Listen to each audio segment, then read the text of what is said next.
आप देख रहे हैं मिल्लत 24 न्यूज, यही सच है। तो नाज़रीन, आप देख रहे हैं मिल्लत 24 न्यूज, सच को रखे आपके आगे। महाराष्ट्र और तेलंगाना की पुकार, मिल्लत 24 न्यूज, यही सच है। राजकीय वाद करणारे सुद्धा कोण आहेत ते तुम्हाला माहिती आहे? कोण? रोहित पवार, जे आमदाराला नीट बोलणे तर कानाखाली घालेल असं पोलीस स्टेशनमध्ये जाऊन पोलीस अधिकाऱ्याला म्हणणारे रोहित पवार.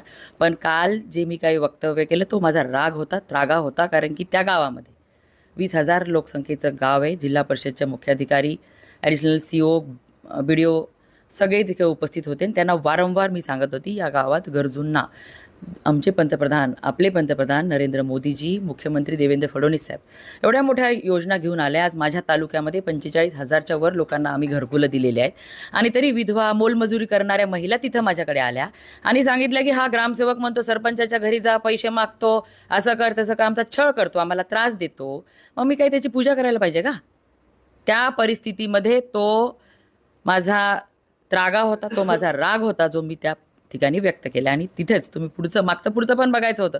मला रोहित पवारांना सांगायचं आहे, अर्धवट व्हिडिओ पोस्ट करून राज्याच्या जनतेची दिशाभूल तुम्ही करू नका. मला लोकांनी निवडून दिलंय या ठिकाणी गोरगरिबाची सेवा करण्यासाठी, आणि ते काम मी तिथे करत आहे. माझ्या लाडक्या बहिणींवर, मोलमजुरी करणाऱ्या महिलांवर जर हे असे ग्रामसेवक, तलाठी कामचुकारपणा करत असतील, त्यांना पगार देणारं शासन आहे, तेही मी म्हणली आहे त्यात, तुम्ही ऐका नीट. आणि कुणाच्या एकाचं ऐकून ते जर चाकरी करत असतील तर हे चालणार नाही. आणि आपल्या जिल्ह्यामध्ये, तुम्ही सर्व जिल्ह्यातले आहेत, ह्या लोकांना अशीच भाषा कळते. अशा पद्धतीने ह्या पूर्वीच्या नेत्यांनी या ठिकाणी सवय लावलेली आहे. काही अधिकारी असे झालेत 2-3% की ज्यांना हीच भाषा कळते. तुम्हाला त्याचं नाव घ्यायचं नाही, तुम्हाला काही इतिहास माहिती नाही का, आपल्या इथलं राजकारण माहिती नाही आहे.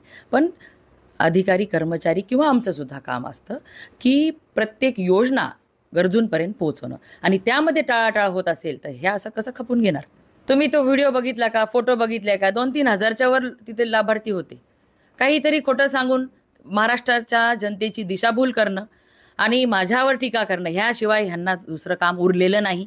म्हणून ह्या छोट्या छोट्या गोष्टी त्या उंटावून शेळ्या राखणं बंद करा. इथे येऊन बघा, तुमचेच चमचे जे आता सत्तेच्या लोभापोटी अजितदादा गटामध्ये आले, त्यांनी काय प्रकार केलेला आहे.